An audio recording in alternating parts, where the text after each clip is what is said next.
नमस्कार दर्शकों, मैं हूं आपके साथ विजय। आप देख रहे हैं एमएनएस न्यूज लाइव। आइए देखते हैं आज की कुछ खास खबरें।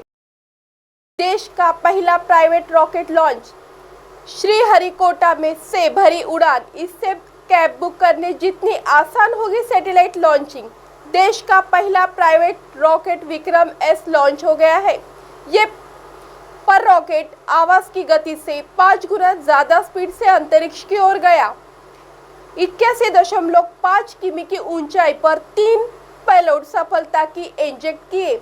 19.5 किमी की अधिकतम ऊंचाई हासिल की और फिर समुद्र में स्प्लैश डाउन हो गया। साथ ही इसे बनाने वाले 4 साल पुराने स्टार्टअप स्काईरूट एयरस्पेस के नाम एक बड़ी उपलब्धि दर्ज हो गई है। कंपनी का कहना है कि इससे सैटेलाइट लॉन्चिंग कैब बुक करने जितनी आसान हो जाएगी। इस सब की शुरुआत हुई है साल 2018 से, जब ISRO के साइंटिस्ट पवन कुमार चंदना और नागा भरत डका ने नौकरी छोड़कर अंतरिक्ष से जुड़ी अपनी कंपनी चलाने का फैसला किया। उस वक्त भारत में कोई प्राइवेट प्लेयर नहीं था, इसलिए IIT के इन दोनों पूर्व छात्रों का भविष्य भी धुंधला दिख रहा था। चंदना को अंतरिक्ष और रॉकेटरी का चस्का लगा। IIT के खड़गपुर में यहाँ वो मैकेनिकल इंजीनियरिंग पढ़ रहे थे। IIT के बाद चंदना ने ISRO ज्वाइन कर लिया। TX टॉक्स के चंदना बताते हैं कि कॉलेज के बाद में रॉकेट्स का दीवाना हो गया। ये शानदार मशीनें पृथ्वी की ग्रेविटी के अंतरिक्ष में जाने की ताकत रखती है। उनके बिना हमारे पास इतनी सारी चीजें नहीं होती। ISRO में 6 साल काम किया। वो केरल के विक्रम साराभाई अंतरिक्ष केंद्र में तैनात थे। वो बताते हैं कि मैं रॉकेट को समझने में बहुत खुश था कि ये कैसे काम करते हैं। ISRO में रॉकेट बनते और लॉन्च होते देखकर मोहित हो जाता। यहाँ मैं GSLV-MK3 प्रोजेक्ट का हिस्सा रहा और smart satellite launch vehicle project के डिप्टी मैनेजर पद पर काम किया। ISRO में ही चंदना की मुलाकात एक अन्य IIT एंड नागा भरत डका से हुई। दोनों एक दूसरे के सपनों को समझा और नौकरी छोड़ दी। 2018 में दोनों ने मिलकर स्काईरूट एयरस्पेस की शुरुआत की। गांधीनगर में बस ने स्कूल वैन को मारी टक्कर, आधा दर्जन से अधिक बच्चे घायल, एक की हालत गंभीर।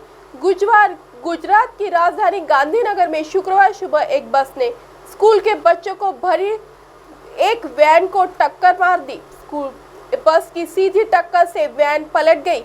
हादसे में 8 बच्चों को चोटें आई। एक बच्चे की हालत गंभीर है, जिसे अहमदाबाद सिविल हॉस्पिटल में भर्ती करवाया गया है। हादसा गांधीनगर के 6 सर्कल के पास हुआ। वैन 10 बच्चों को लेकर स्कूल की तरफ जा रही थी। इसी दौरान बाई साइड से फुल स्पीड में आ रही एक निजी बस वैन से टकरा गई। बच्चों की चीखों से पूरा इलाका गूंजने लगा। राहगीर बस में बैठे यात्रियों और स्थानीय लोगों ने रेस्क्यू कर प्राइवेट वाहनों में बच्चों को अस्पताल पहुंचाया। हादसे के बाद सभी बच्चों को गांधीनगर के सिविल अस्पताल में भर्ती कराया गया था। इनमें 8 बच्चों से मामूली चोटें आई है। एक बच्चे के सिर और कंधे में गहरी चोट आई है। उसे गांधीनगर से अहमदाबाद स्थित सिविल अस्पताल के ट्रॉमा सेंटर रेफर कर दिया गया है। पुलिस ने बस चालक को हिरासत में लेकर आगे की कार्रवाई शुरू कर दी है। 87% पाकिस्तानी इलाके की हर हलचल देख सकता है भारत। अब पाक खरीद रहा पावरफुल चीनी रडार, जिससे पता लगेगा हमारी चाल। भारतीय सैटेलाइट पाकिस्तान के 87 इलाके पर नजर रख सकते हैं, यानी कराची की किसी गली से पेशावर के किसी जंगल तक की हलचल भारत देख सकता है। स्पेस टेक्नोलॉजी में भारत की इस बादशाहत को अब चीन अपने एक चाल से चुनौती देने में लगा है। भारतीय सैटेलाइट पर नजर रखने के लिए चीन अब पाकिस्तान को अपना सबसे ताकतवर और एडवांस रडार SLC-18 देने जा रहा है। द न्यूज वीक की रिपोर्ट के अनुसार चीन ने पाकिस्तान को अपना ताकतवर स्पेस सर्विलेंस रडार SLC-18 देने का फैसला किया है। इन रडार को चीन की सरकारी company China electronics technology group of corporation यानी CETC ने बनाया है। CETC इससे पहले भी चीनी सेना के लिए कई मिसाइलें, रडार और इलेक्ट्रॉनिक्स डिवाइसेस बना चुकी है।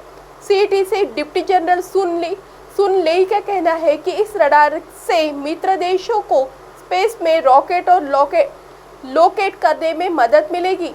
मित्र देशों की मदद के लिए ये रडार स्पेस टारगेट की अपेक्षाकृत रास्ते में निगरानी की सुविधा देता है। इससे लो ऑपरेटिंग सैटेलाइट की स्थिति की जानकारी मिलती है।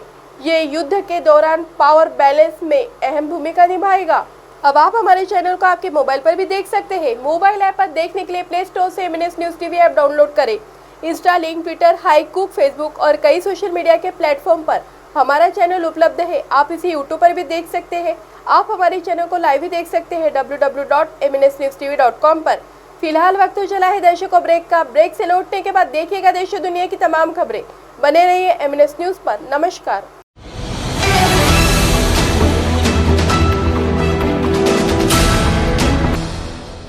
ये है MNS न्यूज नेटवर्क और आप देख रहे हैं MNS न्यूज।